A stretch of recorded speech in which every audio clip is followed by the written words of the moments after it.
வேப்ப மாவு 1/2 கிலோ, கொஞ்சோண்டு உப்பு போட்டு தண்ணி ஒரு டம்ளர் கொஞ்சம் கொஞ்சமாக ஊற்றி மிக்சியில் இந்த மாதிரி திரித்து வச்சுருக்கேன். இப்படி பிடிச்சா பிடிக்கிற பதமாக வரணும். இப்படி இருந்தால் தான் புட்டு நல்லா பொலன்னு இருக்கும். கேப்பை புட்டு 1/2 கிலோ கேப்ப மாவுக்கு 1/4 கிலோ நிலக்கடலை எடுத்து வறுத்து அதுக்கு ஆறின பிறகு தோலை எடுத்துட்டு பவுடர் ஆக்கிக்கிறணும். 50 கிராம் முந்திரி பருப்பு, 50 கிராம் பாதாம் பருப்பு எடுத்திருக்கேன். இதையும் தனித்தனியாக வறுத்து வச்சுக்கிடுவோம். முதல்ல பாதாம் பருப்பையும் முந்திரி பருப்பையும் மிக்சியில் போட்டு ஒரு சுற்றிட்டு அதுக்கப்புறமா நிலக்கடலையை போடுவோம்.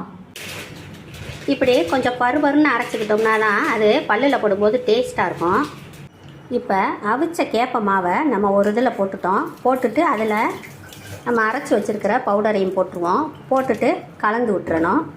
கேப்பை புட்டையும் பவுடர் பண்ணின நட்ஸையும் ஒன்றா கலந்து வச்சாச்சு. 1/2 கிலோ வெல்லத்தை தட்டி 1/2 டம்ளர் தண்ணி ஊற்றி இந்த மாதிரி காய்ச்சி வச்சுக்கிறணும். இதுக்கு கம்பி பதம் எதுவும் தேவையில்லை. இந்த மாதிரி கரைச்சிக்கிட்டா போதும். கடைசி வடிகட்டிடணும், கல் இல்லாமல் இருக்கிறதுக்காக வேண்டி. இப்போ நம்ம வெள்ளைப்பாலை ஊற்றி உருண்டை பிடிக்க வேண்டியதுதான். இப்போ நம்ம உருண்டை பிடிக்க ஆரம்பிக்கலாம். பாருங்கள், அவ்வளோதான். சத்தான டேஸ்டியான சின்ன பிள்ளையிலேருந்து பெரியவங்க வரைய யார் சாப்பிட்டாலும் ஈஸியாக டைஜஸ்ட் ஆகக்கூடிய வகையில் வெல்லம் சேர்த்துருக்கிறதுனால ஈஸியாக டைஜஸ்ட் ஆகிரும். ஒரு அருமையான ஒரு உருண்டை ரெடி ஆயிடுச்சு. நீங்களும் செஞ்சு சாப்பிட்டு பாருங்கள். கமெண்ட்டில் சொல்லுங்கள். Thank you friends.